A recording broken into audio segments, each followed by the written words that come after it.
जय हिंद प्यारे साथियों, जैसा कि आप सभी को पता है कि इंडिया पोस्ट की तरफ से जीटीएस के 44,288 वैकेंसी के लिए नोटिफिकेशन रिलीज हो चुका है, जिसके ऑनलाइन एप्लीकेशन फॉर्म स्टार्ट हो गए हैं। आपको इस वीडियो में हम बताएंगे कि स्टेप बाय स्टेप कैसे आपको इसके लिए फॉर्म अप्लाई करना है, तो वीडियो को लास्ट तक ध्यान से जरूर देख लेना ताकि आपकी एप्लीकेशन फॉर्म में कोई मिस्टेक ना हो जाए। तो वीडियो पसंद आए तो वीडियो को लाइक शेयर करके चैनल को सब्सक्राइब कर लें और बेल आइकन पर प्रेस कर लें ताकि फ्यूचर में आने वाली हर एक अपडेट का नोटिफिकेशन आपको सबसे पहले मिलता रहे। तो सबसे पहले आपको वीडियो को डिस्क्रिप्शन में एक लिंक देखने के लिए मिल जाएगी। उस लिंक पे जैसे ही आप क्लिक करेंगे इस वाले इंटरफेस पे आप डायरेक्टली आ जाएंगे और इस वाले इंटरफेस पे अगर आप देखेंगे तो कुछ इस तरीके का इंटरफेस आपको यहाँ पे दिखाई देगा। अब अगर यहाँ पे आप देखेंगे तो सबसे ऊपर आपको नोटिफिकेशन स्टेज 1 में आप सभी को रजिस्ट्रेशन एंड फॉरगॉट रजिस्ट्रेशन देखने के लिए मिलेगा।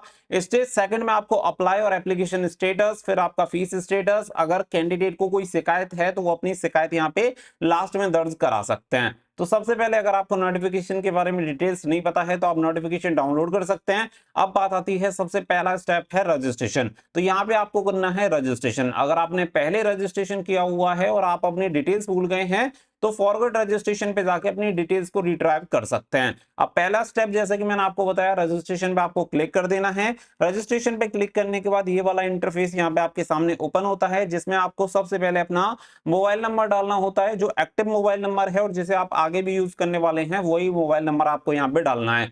वो मोबाइल नंबर डालने के बाद यहाँ पे वैलिडेट मोबाइल नंबर पे आपको डाल देना है, जिससे आप सभी का मोबाइल नंबर वैलिडेट हो जाएगा। इसके अलावा यहाँ पे फिर आता है ईमेल आईडी। ईमेल आईडी में अपनी ईमेल आईडी एंटर करके वैलिडेट ईमेल आईडी पे आपको क्लिक कर देना है, जिससे आपकी ईमेल आईडी पे वेरिफिकेशन हो जाएगा। तो वो भी ओटीपी आपको यहाँ पे एंटर कर देना है। अब जब आपकी ये दोनों चीजें कंप्लीट हो जाती हैं फिर आता है एप्लीकेंट नेम। तो यहाँ पे जो भी आपकी 10th की मार्कशीट में आपका नाम है बिल्कुल उसी टाइप से आपको यहाँ पे अपना नेम एंटर कर देना है। नंबर 4 पे आता है father's name and mother's name. तो यहाँ पे father's name and mother's name आप सभी को, अगर आपका फादर्स नेम डालना चाहते हैं तो फादर्स नेम डाल दो, मदर्स नेम डालना चाहते हो तो मदर्स नेम डाल दो। दोनों में से कोई एक नाम आपको यहाँ पे एंटर करना है। इसके अलावा बात आती है डेट ऑफ बर्थ की। तो यहाँ पे डेट ऑफ बर्थ डाल देंगे एज पर 10th मार्कशीट। इसके अलावा फिर आपका आता है जेंडर, तो अपना जेंडर यहाँ पे सेलेक्ट करेंगे।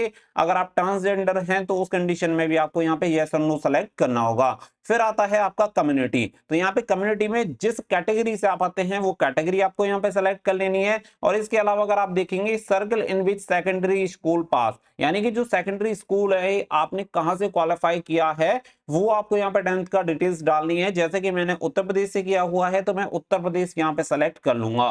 फिर आपसे पूछेगा year of passing secondary school. तो यहाँ पे सेकेंडरी स्कूल आपने कहां से, यानी 10th आपने कहां से पास किया है, उसके बाद यहाँ पे कब पास किया है, ईयर कौन सी है। तो जो भी आपकी ईयर है वो ईयर यहाँ पे आप डाल देंगे। तो जो भी ईयर आप सेलेक्ट करेंगे वो आपका सेलेक्ट हो जाएगा। फिर इसके अलावा यहाँ पे जो आपको ये कैप्चा दिख रहा है वो कैप्चा आपको एंटर कर देना है। एंटर करने के बाद करना है सबमिट। सबमिट करने के बाद जो प्रोसेस आता है वो आपको दिखा देते हैं। रजिस्ट्रेशन वाला पेज हो जाता है कंप्लीट। जैसे कि मैंने आपको बताया सबमिट कर दिया, उसमें आप सभी का ओटीपी जाता है ईमेल आईडी पर, मोबाइल पे वो वेरिफिकेशन जाएगा, उसे सबमिट कर देना। वो हो जाने के बाद ये वाला पेज फिर आपके सामने ओपन होगा। ऊपर वाली जो डिटेल्स है वो आपको दिखा देगा। यहाँ पे दिखेगा please continue filling your details below. तो यहाँ पे क्या है, आपको 10th नंबर पे आधार कार्ड नंबर डालना है अगर आपके पास है तो। अगर नहीं है तो भी इसके बिना फॉर्म आपका अप्लाई हो जाएगा, कोई दिक्कत वाली बात नहीं है। इसके अलावा अगर आपको डिसेबिलिटी है आपको तो वो आपको यहाँ पे डाल दिया ना, अगर नहीं है तो आप यहाँ पे नो कर सकते हैं।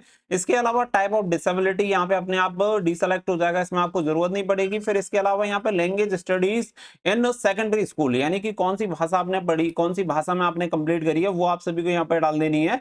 तो यहाँ पे क्या है कि जैसे कि मेरा हिंदी है तो मैं यहाँ पे हिंदी सेलेक्ट कर लूंगा। अगर आपका जो भी भाषा है वो सेलेक्ट आप यहाँ पे कर सकते हैं। तो यहाँ पे देख लेते हैं कि यहाँ पे हिंदी का ऑप्शन कहाँ पे आ रहा है, तो वो हिंदी आपको सेलेक्ट कर लेनी है। यहाँ पे मैंने जो अपना 10th क्वालिफाई किया वो हिंदी में किया है, तो हिंदी मेरी यहाँ पे सेलेक्ट हो चुकी है। वेदर एम्प्लॉयड, यहाँ पे अगर आप किसी में डिपार्टमेंट में पहले से काम कर रहे हैं तो आप डाल देंगे, अदरवाइज आप इसे नो कर देंगे। इसके अलावा यहाँ पे एनओसी आपको पूछेगा, अगर आप यस करेंगे तो आपको एनओसी का ऑप्शन आएगा, अगर आप नो कर देंगे तो फिर एनओसी का ऑप्शन आपका नहीं आता है। इसके अलावा फिर यहाँ पे आप सभी से फोटो अपलोड करवाया जाएगा। फोटो आप सभी का जो होना चाहिए ये वाला साइज होना चाहिए, 50 KB का होना चाहिए फोटो, 200 DPI का होना चाहिए और जो पिक्सल्स होने चाहिए वो 200 × 230 होने चाहिए। अगर हम बात करें सिग्नेचर का तो सिग्नेचर 20 KB तक आप सभी का का होना चाहिए 200 DPI का, 140x60 पिक्सल्स में आप सभी का होना चाहिए। तो ये फोटो एंड सिग्नेचर आपको यहाँ पे अपलोड कर देने हैं और इसके बाद कर देना है सबमिट। फिर आगे का प्रोसेस बताते हैं। सभी डिटेल्स यहाँ पे अपलोड करने के बाद जब आप सबमिट करेंगे तो उसमें आपकी डिटेल्स दिखाएगा, उसे क्रॉस वेरीफाई कर लेना और क्रॉस वेरीफाई करने के बाद आप उसे सबमिट कर दीजिए। करने के बाद डायरेक्टली जैसे हमने सबमिट किया तो यहाँ पे आप सभी को रजिस्ट्रेशन नंबर मिल जाएगा। तो रजिस्ट्रेशन नंबर आपको नोट डाउन कर लेना है, इसका फोटो वगैरह ले लेना। हो सकता है आपको मैसेज तुरंत की तुरंत ना मिले, कभी कभी थोड़ा टाइम भी लग जाता है, वैसे तो ज्यादातर आपको मिल ही जाएगा, बट इन केस ना मिले तो उसमें आपको प्रॉब्लम हो जाएगी। तो इसे नोट डाउन करके रख लें या इसकी फोटो खींच लें। ये जब आपका आ जाएगा तो इसके बाद कंटिन्यू टू अप्लाई पे आपको क्लिक कर देना है और कंटिन्यू टू अप्लाई पे जैसे ही क्लिक करेंगे तो डायरेक्टली आपका जो रजिस्ट्रेशन नंबर है वो यहाँ पे आपका ले लेगा। तो यहाँ पे रजिस्ट्रेशन नंबर लेने के बाद यहाँ पे आप सभी देखेंगे सर्कल अप्लाइंग फॉर यहाँ पे आपको दिखा देगा। तो कौन से सर्कल के लिए अप्लाई कर रहे हैं, तो हम उत्तर प्रदेश के लिए अप्लाई कर रहे हैं क्योंकि हिंदी हमने यहीं से किया हुआ है और मेरा होम जो स्टेट है वो भी उत्तर प्रदेश है। तो मैंने यहाँ पे सेलेक्ट कर लिया उत्तर प्रदेश। इसके बाद यहाँ पे आपको कर देना है सबमिट। अब देखो सबमिट करने के बाद यहाँ पे आप सभी को बोलेगा कि आपके जो मोबाइल नंबर है रजिस्टर्ड मोबाइल नंबर पे एक ओटीपी भेजा गया है, उस ओटीपी को यहाँ पे आपको एंटर कर देना है, जो भी ओटीपी आप सभी को मिला है। और नीचे जो आपको कैप्चा दिख रहा है उसे क्लिक करने के बाद यहाँ पे एंटर करने के बाद नेक्स्ट पे आपको क्लिक करना है। अब देखो ये डिटेल्स भरने के बाद ये वाला पेज आपके सामने ओपन होता है। जैसे ही मोबाइल नंबर ओटीपी आप यहाँ पे डाल देंगे, डालने के बाद आपकी कुछ डिटेल्स हैं वो आपको दिखा देगा। उसके बाद यहाँ पे आप सभी को अपना जो एड्रेस डिटेल्स होती हैं वो आप सभी को डालनी है और क्वालिफिकेशन डिटेल्स यहाँ पे आप सभी को डाल देनी है। तो यहाँ पे जो भी आपका एड्रेस है वो एड्रेस यहाँ पे हम यहाँ पे फिल कर देंगे। तो एड्रेस में यहाँ पे अपना डाल दे रहा हूँ। तो यहाँ पे आप सभी का जो भी एड्रेस है वो एग्जैक्ट आपको यहाँ पे डाल देना है, गलती आपको बिल्कुल भी उसमें नहीं करनी है। तो यहाँ पे जो भी मेरा एड्रेस है वो मैं डाल दे रहा हूँ एग्जांपल के लिए, आप सेम कॉपी मत करना, मुझे तो बस आप सभी को ये फॉर्म भर के दिखाना है, इसीलिए मैं यहाँ पे सिंपल अपना डिस्ट्रिक्ट सब में भर दे रहा हूँ। अगर आपका प्रेजेंट एड्रेस और कम्युनिकेशन एड्रेस सेम है तो एज ए कम्युनिकेशन एड्रेस डाल देंगे, और दोनों अलग है कि परमानेंट एड्रेस आपका अलग है लेकिन अभी आप किसी और एड्रेस पे रह रहे हैं तो यहाँ पे कम्युनिकेशन एड्रेस में जहाँ पे अभी वर्तमान में रह रहे हैं वो डाल देंगे, और जो डोमिसाइल आपका बना हुआ है जहां पे आपका घर है वो परमानेंट एड्रेस यहां पे डाल देंगे। अब मेरा दोनों सेम है तो सेम एज कम्युनिकेशन एड्रेस पे मैंने क्लिक कर दिया तो सेम यहां पे ले लिया है। इसके अलावा यहां पे सेलेक्ट बोर्ड यहां पे पूछेगा, तो यहां पे देखो उत्तर प्रदेश से मैंने यहां पे किया हुआ है तो board of high school and intermediate education Uttar Pradesh Allahabad में यहाँ पे एंटर कर दूंगा क्योंकि इसी से मैंने क्वालिफाई किया हुआ है, तो उसी के अकॉर्डिंग यहाँ पे मेरा सेलेक्ट हो जाएगा। यहाँ पे क्या है कि ये बोर्ड के अकॉर्डिंग आपको सीजीपीए मार्क्स दिखाता है। अब यहाँ पे क्या है कि board of high school and intermediate education में 2011 में मार्क्स का ऑप्शन था, तो मार्क्स की यहाँ पे मुझे ऑप्शन इसने दे दिया। अब यहाँ पे रिजल्ट टाइप में मेरे सब्जेक्ट पूछेगा तो यहाँ पे मुझे अपने सब्जेक्ट एंटर कर देने हैं, जैसे कि पहले हिंदी हो गया, फिर दूसरा इसके बाद मेरा मैथमेटिक्स हो गया तो मैथमेटिक्स में यहाँ पे डाल दूंगा। इसके अलावा जो भी मेरा अगला सब्जेक्ट है साइंस है तो साइंस में यहाँ पे डाल दूंगा। इसके अलावा जैसे कि मेरा अगला सब्जेक्ट आता है सोशल साइंस तो मैं यहाँ पे सोशल साइंस अपना डाल दूंगा। फिर मेरा आता है आर्ट्स तो मैं यहाँ पे आर्ट्स डाल दूंगा। इस तरीके से जो भी आपके हैं, अब अपने जो सब्जेक्ट थे वो हिंदी हो गया, मैथमेटिक्स हो गया, साइंस हो गया, सोशल साइंस, इंग्लिश और ड्राइंग, ये सभी सब्जेक्ट थे जो कि मैंने यहाँ पे एंटर कर दिया। अब यहाँ पे पूछेगा 100 में से आपको कितने मार्क्स आए, तो मैं यहाँ पे डाल देता हूं कि मेरे जो भी मार्क्स आए हैं 87, हिंदी में, मैथमेटिक्स में 92, इसके अलावा साइंस में पूछ रहा है तो साइंस में मेरे 87, इसके अलावा सोशल साइंस में पूछ रहा है तो 85, इसके अलावा इंग्लिश में पूछ रहा है, इंग्लिश में मेरे 91, इसके अलावा ड्राइंग में पूछ रहा है तो ड्राइंग में मेरे 88। तो ये मेरे टोटल मार्क्स आए थे जो कि मैंने यहाँ पे एंटर कर दिए हैं। इसके अलावा यहाँ पे आप सभी को पूछेगा पास मैथमेटिक्स इंग्लिश और बोथ, तो यहाँ पे आने के वहां पे आप सभी का एडिशनल सब्जेक्ट का आ रहा था जिसमें मैथमेटिक्स और इंग्लिश आप सभी को दिखा रहा था। तो उसमें आप सभी को एक चीज ध्यान देनी है कि वहां पे अगर आपके जो सब्जेक्ट हैं उनमें मैथमेटिक्स और इंग्लिश नहीं है तो आप सभी को एडिशनल वो पास करने पड़ेंगे, एज ए एडिशनल सब्जेक्ट आपके होने चाहिए। यानी कि अगर आपका पास इंग्लिश और मैथमेटिक्स नहीं है तो आप इसके लिए फॉर्म अप्लाई नहीं कर सकते हैं। तो अगर आपके मेन सब्जेक्ट में इंग्लिश और मैथमेटिक्स नहीं है तो आप एडिशनल सब्जेक्ट में अगर आपने वो ले रखे थे तो वहां पे एज ए एडिशनल सब्जेक्ट में आप उसे क्लिक कर सकते हैं। और अगर आपके मेन सब्जेक्ट में ही इंग्लिश और मैथमेटिक्स है तो आपको एडिशनल में सेलेक्ट करने की जरूरत नहीं है। तो ये रहता है प्रोसेस। तो अलावा यहाँ पे note, if CGPA is not allowed by board you may leave this field as blank। अगर आपका CGPA स्कोर है तो आप CGPA जो भी आप कर रहा है वो आप एंटर कर देंगे। मेरे बोर्ड में CGPA का कोई मतलब नहीं था क्योंकि मेरे जो मार्क्स थे वो परसेंटेज में थे, तो इसलिए CGPA में खाली छोड़ दूंगा। फिर सेव एंड कंटिन्यू पे आपको कर देना है क्लिक। देखो इससे जस्ट पहले आप सभी को बता, तो यहाँ पे क्या है कि फिर आप जैसे यहाँ पे क्लिक करेंगे तो क्लिक करने के बाद यहाँ पे डिवीजन दिखाएगा कि कौन से डिवीजन के लिए करना है। तो यहाँ पे जो डिवीजन आपका नियर बाई है या जिसमें आप अप्लाई करना चाहते हैं वो कर देंगे। तो मैं चाहता हूं कि मैं आगरा डिवीजन में अप्लाई कर दूं।